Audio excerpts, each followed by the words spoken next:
Hi, and welcome to 647, 6 stories for 7 a.m.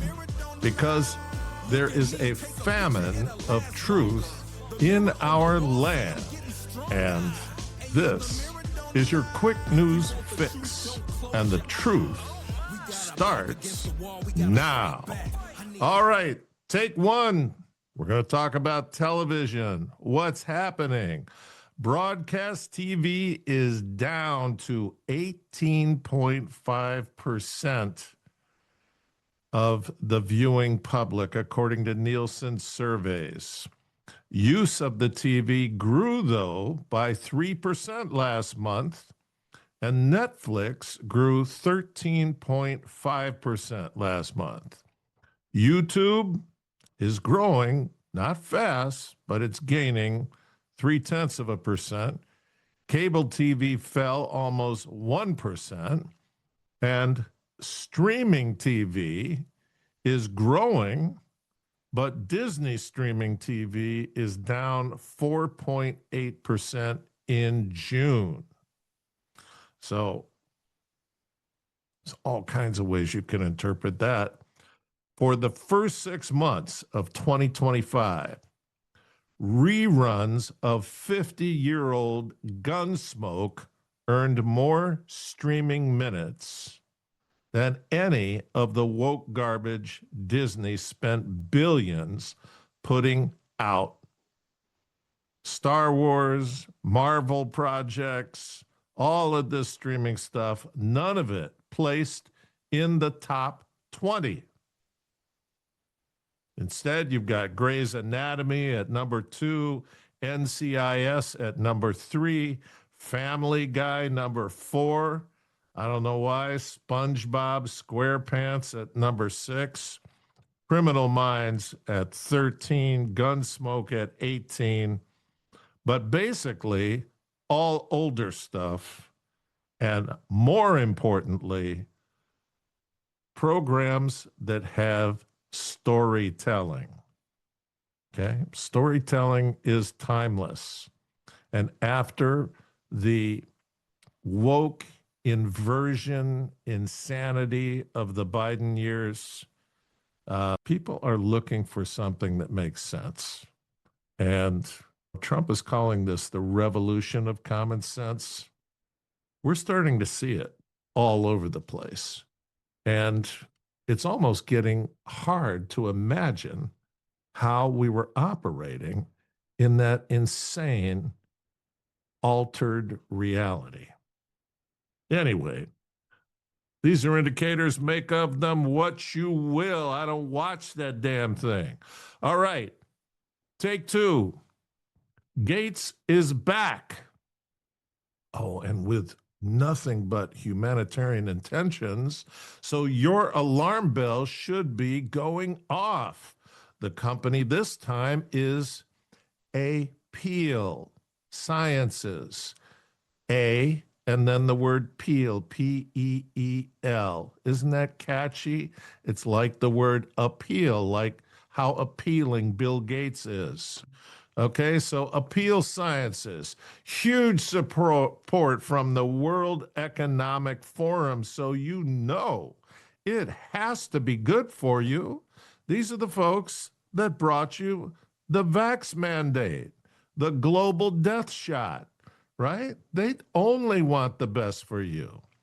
So here's what he wants this time. He wants you to eat a coating they want to put on fruits and vegetables, right? Apeel Sciences. You'll be so fooled by how catchy that is. You'll just be eating all this stuff up. He started developing this GRAS, okay, stands for generally recognized as safe. Have you heard that before? Yeah, I can think of something. Okay, so he started developing this GRAS edible varnish. At the same time, he was developing the vax back in 2012 and 2015. This is all meant to end world hunger, by increasing the shelf life of fruits and vegetables. So they paint it all over the things you want to eat, and it preserves them longer. And they want you to not wash your fruits and vegetables because you're just going to eat this coating, right? Does this creep you out yet? Oh, you know what? The CEO of this company got Entrepreneur of the Year in California. Yeah, this is all good for you.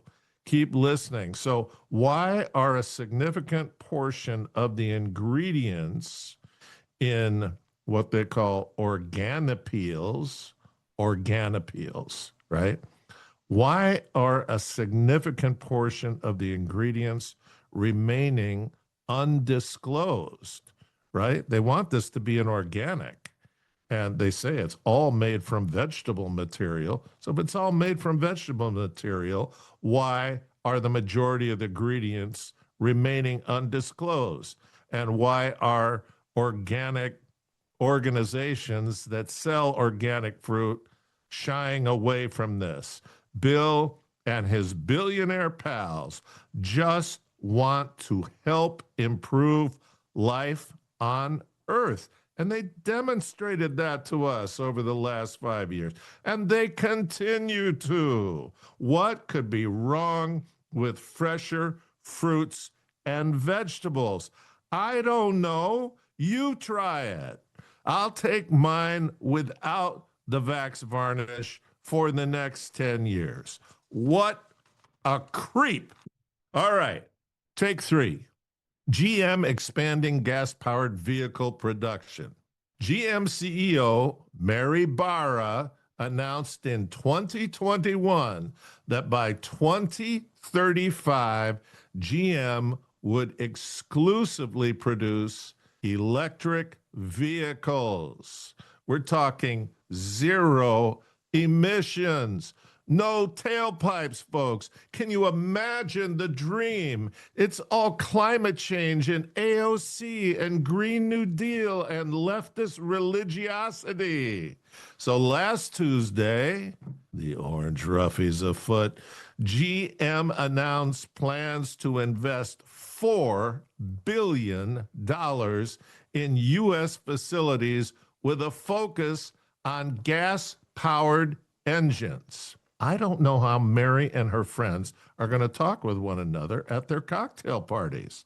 So since Wall Street is lefty and auto hierarchy is too, they cannot openly condone the orange roughie. He wants cars that work and are made in the U.S.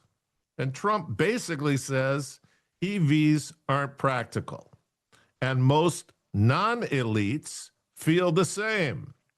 Trump is putting 25% tariffs on imports and is saying, let EVs compete without subsidies against gas-powered cars. Does that sound like common sense to you? It does to me, right? A fair and level playing field without a climate pagan undercurrent. Vroom, baby. Let's have some gas. All right, take 4. Secret Service failures exposed. And this is work by Susan Crabtree, and she's a fantastic journalist, hugely responsible.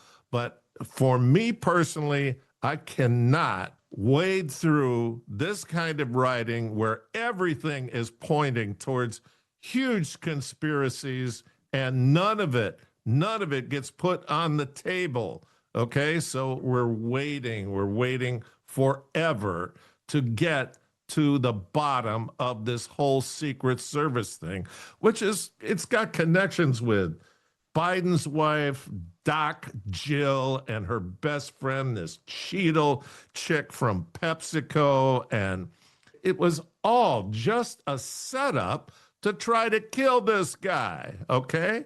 But I'm a goofball in Valrico. I can say all these things. Susan is an award-winning journalists. So yesterday marked the 1-year anniversary of the Trump shooting in Pennsylvania.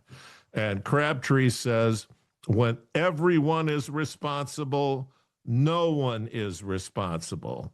Sounds like the Secret Service. Only junior agents were suspended, and the suspensions were 10 to 42 days. Supervisors got either no punishment or big promotions. The Secret Service demonstrated inexcusable negligence before, during, and after the Trump assassination attempt, uncovering a cascade of preventative failures. The failures were of technology, tradecraft, and imagination. This is from an award-winning journalist. An anti-drone system that would have spotted the shooter on the roof was malfunctioning and not replaced.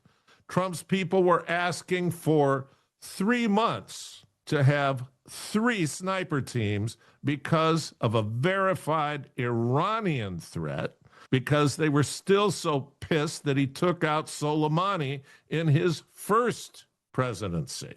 So the threats were real and they were out there, and the Secret Service did nothing. They put an inexperienced sniper team on Trump 2 days before, and that group had not had time to do any kind of walk-off.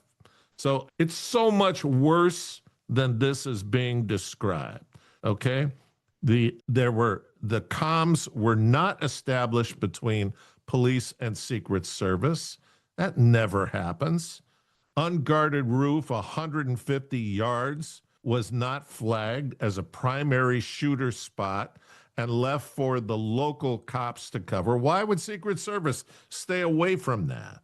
All right? It's like screaming for a shooting perch right in front wasn't flagged.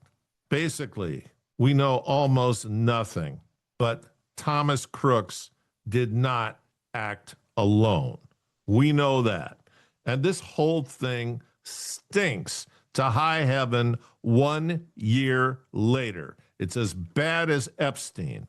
Can you imagine if Obama had been handled this way and he'd been shot and there was nothing but demonstrated incompetence?